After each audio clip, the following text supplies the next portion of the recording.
بسم اللہ الرحمن الرحیم یا ایھا الذین آمنوا کلوا من طیبات ما رزقناکم، اے ایمان والو ان پاکیزہ چیزوں میں سے کھاؤ جو ہم نے تمہیں رزق دیا ہے، واشکروا للہ، اور اللہ کا شکر ادا کرو، ان کنتم ایاہ تعبدون، اگر تم صرف اسی کی عبادت کرتے ہو۔ شکر اس کا حقیقی شکر نعمت پر کس کا ہوگا؟ جو معبود ہے، جو اصل نعمت دینے والا ہے۔ اگرچہ اللہ ہی کہتا ہے اگر کوئی بندہ بھی تم پہ احسان کرے تو روایات میں بتایا گیا جس نے مخلوق کا شکر ادا نہیں کیا اس نے خالق کا شکر ادا نہیں کیا۔ لیکن اصل شکر کس کا ہے؟ معبود کا۔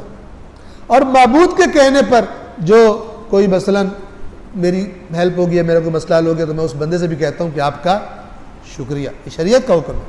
لیکن اصل شکر کس کا ہے؟ اللہ کا۔ کیا کرے گا؟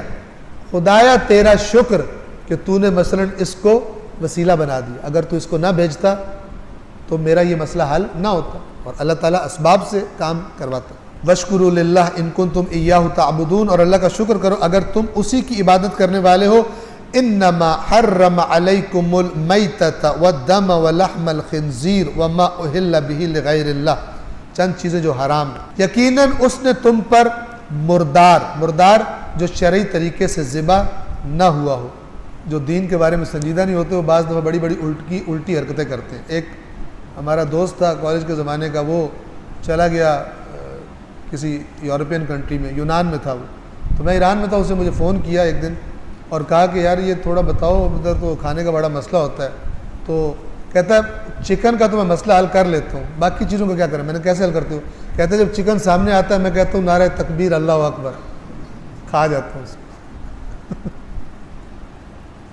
یعنی بعد میں ذبح کرتا ہے، تکبیر پڑھ کے بعد میں حلال کر جاتا ہے۔ مردار یعنی جو غیر شرعی طریقے سے مرا ہو، ذبح نہ ہو، شرعی طریقے سے ذبح نہ ہوا ہو، اس نے تم پر مردار، خون، سور کا گوشت اور غیر اللہ کے نام پر ذبح کی ہوئی چیز، غیر اللہ کے نام پر ذبح کی ہوئی چیز، یہ میں اپنوں کے لیے بھی اور دوسروں کے لیے بھی کہ جو پروپیگنڈا کرتے ہیں شیعوں کے خلاف، بعض ظواہر کو دیکھ کر، مثلا کہتے ہیں کہ شیعہ جو نیاز پکاتے ہیں نا وہ نہ کھاؤ کیونکہ وہ اللہ کے نام پہ ذبح نہیں ہوتی، وہ امام حسین کے نام پہ ذبح کرتے ہیں۔ ٹھیک ہے، میں کہا کرتا ہوں کہ اس پر توجہ رکھ لیں۔ ہر وہ کام کہ جس کو آپ عبادت کے طور پہ کر رہے ہیں وہ کس کے لیے ہوتا ہے؟ جی اللہ کے لیے ہوتا ہے۔ ہم کہتے ہیں ہم امام حسین کے لیے یہ کر رہے ہیں، یہ اس لیے نہیں ہوتا قطعاً بھی، ورنہ تو وہ دین سے خارج ہو گیا، مشرک ہو گیا جو امام حسین کے لیے عبادت کرے۔ ٹھیک ہے، یہ کیا ہوتا ہے؟ یہ بالکل ایسا ہی ہے کہ آپ کوئی نیک کام کریں، کوئی پوچھے کس کے لیے کر رہے ہو، آپ کہیں میں اپنے مرحوم والدین کے لیے کروں، مثلا سمجھانے کے لیے بات کر رہا ہوں۔ اس کا مطلب یہ نہیں ہوتا کہ آپ نے دو رکعت نماز پڑھی ہے وہ اپنے والدین کی عبادت کی ہے، نہ، عبادت جو بھی ہے وہ صرف خدا کی ہے، کوئی شریک نہیں اس میں۔ اگر میں جاتا ہوں حرم امام حسین کے پاس کھڑا ہو کے 2 رکعت زیارت امام حسین پڑھتا ہوں قربتاً الی اللہ لا شریک لہ، اس نماز میں اور کوئی شریک نہیں ہے۔ عبادت میں اگر کوئی شریک کرتا ہے وہ کافر ہے، وہ سیدھا دین اسلام سے خارج ہے۔ یہ نماز ہم اپنے امام کی بارگاہ میں ہدیہ کرتے ہیں۔ ہم جب صلوات پڑھتے ہیں تو کیا کرتے ہیں؟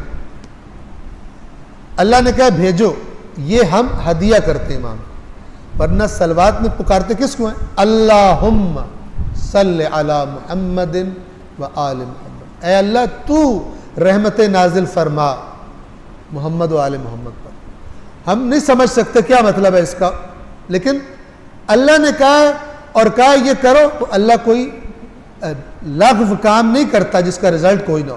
کوئی نہ کوئی ایسا رزلٹ ہے کہ جو یہ ان کے احسانوں کا ہم شکریہ ادا کر رہے ہیں، اس جملہ بولنے کا کوئی رزلٹ ہے، کوئی ایسی خصوصی بات ہے کہ جو اللہ مزید کر دیتا ہوگا ان پر، ورنہ ایسے ہی نہیں اللہ کرتا۔ ہم نہیں جانتے، نہ ہم ایکسپلین کر سکتے۔ ہمیں خدا نے کہا ہے ہم یہ جملہ بولتے ہیں اللہ نے ہمارے لیے اس میں ثواب رکھا ہے. اور یہ جملہ اس کا ایک اثر یہ ہے کہ ہم ان کو بھولیں گے نہیں, بات بات پر یاد کریں گے. ٹھیک ہے, عادت پڑی ہوتی ہے صلوات پڑھنے کی, اور ٹائم زیادہ ہو جاتا ہے بتا دوں, بعض دفعہ اتنی صلوات پڑھنے کی ماشاءاللہ عادت پڑی ہوتی ہے کہ اگر دین کو چھوڑ بھی دے, کافر بھی ہو جائے, تب بھی صلوات پڑھتا ہے. تو وہ جو کچھ لوگ تھے انہوں نے مثلا کچھ شیعوں کو عیسائی بنا لیا, تبلیغ کر کے مثلا عیسائی کر لیا, اور پھر ان کے لیے ایک بہت بڑا جشن رکھا گیا کہ جہاں پر انہوں نے اعلان کرنا تھا کہ ہم نے کیوں عیسائی مذہب کو مثلا اسلام پر یا تشیع پر ترجیح دے دی. تو جب ان کو اسٹیج پر بٹھایا گیا, مائک لگے ہوئے تھے, تو اچانک جو ہے وہ بجلی چلی گئی, اور جیسے ہی بجلی آئی تو وہ سارے جو عیسائی ہو گئے تو انہوں نے کہا اللہم صلی علی محمد و آل محمد. تو اس قدر صلوات کی الحمدللہ ہمیں عادت پڑی ہوتی ہے کہ خدا, یہ تو ایک مزاح تھا, خدا اس سے محفوظ رکھے, لیکن صلوات پڑھنے سے اجر و ثواب ہے ہمارے لیے. لیکن اس میں بھی کیا کہا جاتا ہے, اللہم صلی علی محمد و آل محمد. نماز اللہ کی ہے, عزاداری کس کے لیے؟ اگر عزاداری عبادت ہے, جو عبادت سمجھتا ہے عزاداری کو, تو وہ اللہ کے لیے. توجہ فرما رہے ہیں, اس پہ غور کریں. جو سمجھتا ہے کہ نہیں, تو وہ پھر اپنا لیے خود ڈھونڈے کہ اللہ کے علاوہ بھی عبادت ہو سکتی ہے. امام حسین کی عبادت ہو سکتی ہے, حضرت علی کی عبادت ہو سکتی ہے. یہ بغیر پردے کے کفر ہے, بغیر پردے کے شرک ہے.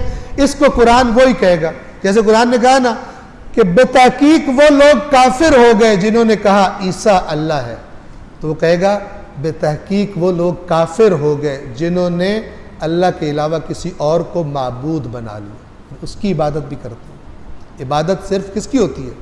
اللہ کی ہوتی ہے. یہ جو ریڈ لائن ہے توحید اور شرک کی, اس کو حتماً اپنے ذہنوں میں واضح کر لیں. کیا عبادت اللہ کے لیے کر رہے ہیں, قربتاً اللہ کر رہے ہیں, ہدیہ کرتے ہیں امام کی بارگاہ, ورنہ وہ ذبح شدہ بھی حرام ہو جائے گا. یہ پروپیگنڈا بعض اوقات ظاہری چیزوں کو دیکھ کر شیعہ مذہب کے خلاف کیا جاتا ہے. شیعہ کوئی کام غیر اللہ کے لیے نہیں کرتے, ذبح کرتے ہیں تو اللہ کے نام پر, اور اگر عزاداری امام حسین کرتے ہیں, کربلا کی یاد بناتے ہیں, تو وہ بھی اس لیے کہ کربلا سے دین بچا تھا, تاکہ تمام زمانوں میں امام حسین کا راستہ اور یزیدیت اور یزیدیوں کا راستہ واضح رہے. وہ بھول نہ جائے کہ اگر سارا اقتدار اور طاقت اور دنیا بے دین کے پاس ہو اور دیندار گنتی کے چند افراد ہوں, تب بھی سودے بازی نہیں ہوگی. یہ زندہ رہے. جن کو بھول گیا ہے ان کو بھی یاد آ جائے کہ جوانان جنت کا سردار برحق تھا. یہ کرتے کیوں؟ دین بچایا. دین کس کا؟ اللہ کا. تو عزاداری اللہ کی عبادت ہے, امام حسین کی عبادت نہیں ہے. نیاز اگر عبادت ہے تو قربتاً اللہ میں نیاز پکاتا ہوں, ہدیہ کر رہا ہوں امام حسین کو. اللہ جیسے میں صلوات ہدیہ کرتا ہوں امام حسین کو, لیکن ہے اللہ کی عبادت. یہ فرق ذہنوں میں کلیئر ہونا چاہیے. لہٰذا اگر کوئی اہل سنت مثلا سن رہے ہیں تو جب نیاز ہو ہمارے ہاں تو حتماً تشریف لایا کر, تاکہ اور بھی جو مس انڈرسٹینڈنگ اور پروپیگنڈا ہے تو وہ اللہ نے قرآن میں فرمایا ہے کہ تحقیق کر لیا کرو. یہ نہ ہو کہ جہالت میں تم نے سنا یہ ایسے ہوتے ہیں. شیعوں کے لیے بھی یوں ہی ہے, سنی سنائی بات پہ نہ چلیں, آپس میں میل ملاقات رکھیں تو پتہ چلے گا بہت سی باتیں جو سنی تھی ان کا تو در حقیقت کوئی وجود ہی نہیں تھا. یقیناً اس نے تم پر مردار, خون, سور کا گوشت اور غیر اللہ کے نام کا ذبیحہ, جس کو غیر اللہ کا نام لے کے ذبح کیا گیا ہو, اس نے تم پر حرام قرار دیا. پس جو شخص مجبوری کی حالت میں ہو اور بغاوت کرنے والا نہ ہو, اور نہ ہی ضرورت سے تجاوز کرنے والا. ٹھیک ہے, بغاوت کرنے والا کیا مطلب؟ نافرمانی کرنے والا. مثلا ایک بندہ, مثال دے رہا ہوں, ایک بندہ شراب کی بوتل ہاتھ میں پکڑے اور سور کے گوشت کو مثلا روسٹ کر کے ساتھ رکھے اور صحرا میں نکل جائے, ٹھیک ہے، اور پانی شانی اور کھانا ساتھ نہ لے اور وہاں پہ پڑا رہے گرمی میں دھوپ میں، آخر میں جب حالت بہت خراب ہو جائے پھر کہ یا اللہ اب تجھے پتہ ہے کہ میں مجبور ہو گیا ہوں سور کھانے پر اور شراب پینے پر، اور آپ نے قرآن میں فرمایا غیر باغن، بغاوت نہیں کہ ایسے حالات خود ہی پیدا کرے کہ بعد میں پینی پڑے، ولا عادن، اور اگر وہ مجبوری میں پینی بھی پڑی تو وہ بھی جتنی ضرورت ہے، اگر سور کھانا بھی پڑا تو جتنا جس سے جان بچ جائے، پھر یہ نہ کہے کہ چلو آج پھر موقع آ ہی گیا ہے تو اگلی پچھلی کسر پوری کر لیں۔ یہ ساری بے ایمانی اور اندر سے خدا کے نافرمانی کے جو جراثیم ہوتے ہیں وہ پھر ایسی حرکتیں کرواتے ہیں۔ بس جو مضطر ہو جائے، مجبور ہو جائے، حالت ایسی ہو جائے اور وہ اس حالت اضطرار میں بغاوت سے نہ آ گیا ہو، جو میں نے جیسے مثال دی، بغاوت کرنے والا اور ضرورت سے زیادہ تجاوز کرنے والا نہ ہو تو اس پر کچھ گناہ نہیں کہ یہ ان حرام چیزوں میں سے مجبوری میں کچھ مثلا کھا لے۔ یقیناً اللہ بڑا مغفرت کرنے والا اور رحمت کرنے والا ہے۔